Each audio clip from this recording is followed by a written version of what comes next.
It was the winter after my college graduation when this happened.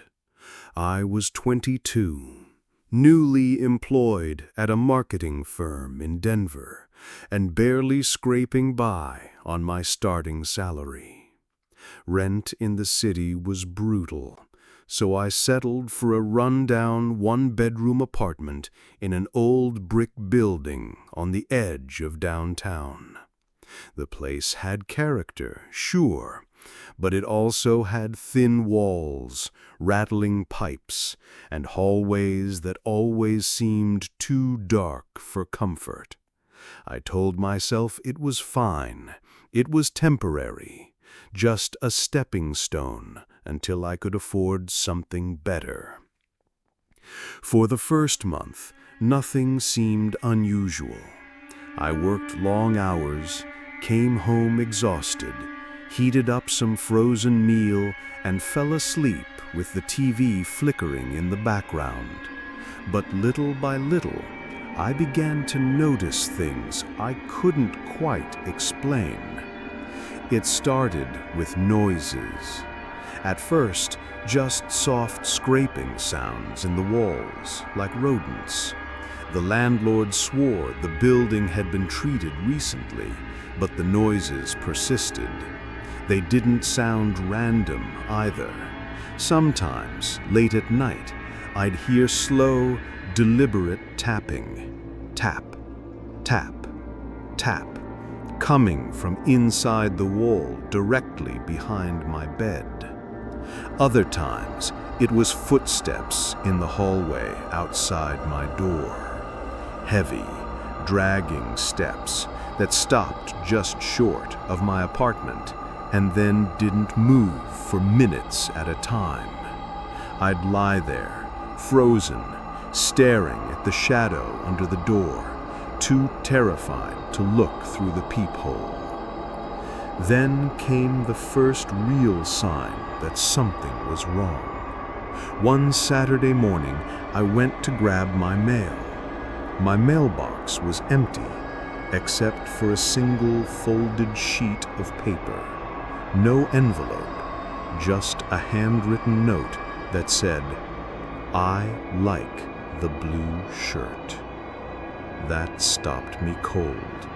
I had worn a blue shirt the night before while carrying groceries upstairs.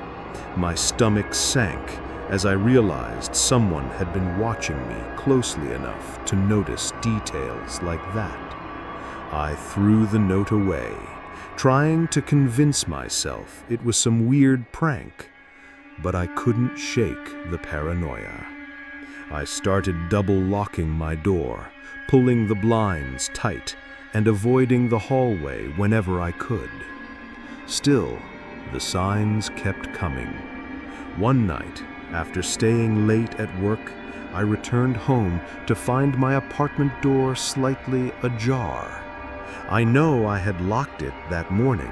I checked it twice before leaving.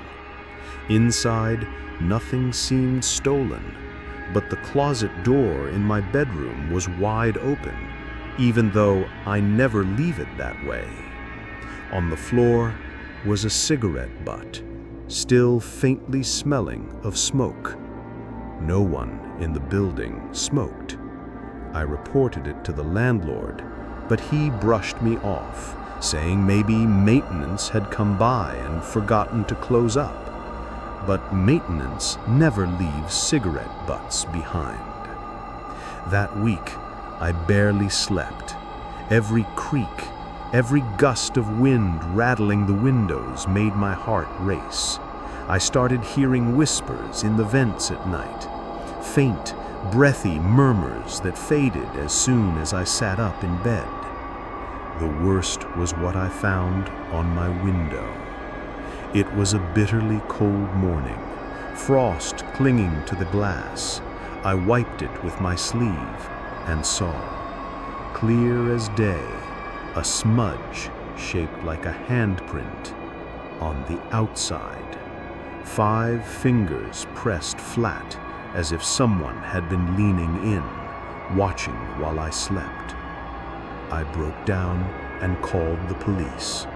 2 officers came by, did a sweep of the apartment, checked the windows and doors. They said everything was secure, that there was no sign of forced entry, and that maybe the handprint was old. But I knew better. The fear was constant now. I couldn't eat, couldn't focus at work. My boss noticed, but what was I supposed to say? Sorry, I think someone's stalking me in my crappy apartment? Then came the night I'll never forget. It was close to 2 a.m. I was sitting on the couch, scrolling my phone with the TV on low, when I heard it. A slow, metallic squeak. The sound of my doorknob turning. I froze. The knob rattled once, twice, then stopped. I grabbed the heaviest thing I had, a lamp, and crept toward the door. My hands were shaking so badly I could hardly hold it. Through the peephole, I saw nothing but darkness. Whoever was there was standing just out of view. I whispered to myself, "Go away, please, go away." After what felt like forever, the knob turned the other way, slowly, then silence. I stayed awake all night, lamp in hand, until the first light of dawn. The next day, I begged the landlord to change my locks. He rolled his eyes, but eventually agreed. For the first time in weeks, I felt a little safer. But safety was an illusion. 3 nights later, I came home from work to find another note. This one was taped to my bedroom window on the inside. It said, "You can't lock me out." I ran. I didn't pack, didn't grab clothes, didn't grab food. I just ran all the way to a friend's place across town. When I finally calmed down enough to explain, she urged me to call the police again. When officers met us at the apartment, everything was neat, nothing untouched, but the note was gone. The tape residue was still on the window, but the paper had vanished. They told me I must have imagined it. That was the last straw. I broke my lease, lost my deposit, and moved into a crowded, overpriced unit with 3 roommates. I didn't care. I just wanted to feel safe again. Sometimes, though, I still think about that building. The tapping in the walls, the whispers in the vents, the handprint on the glass. And most of all, I think about that last note, the words written in uneven scrawl that I can never get out of my head. You can't lock me out.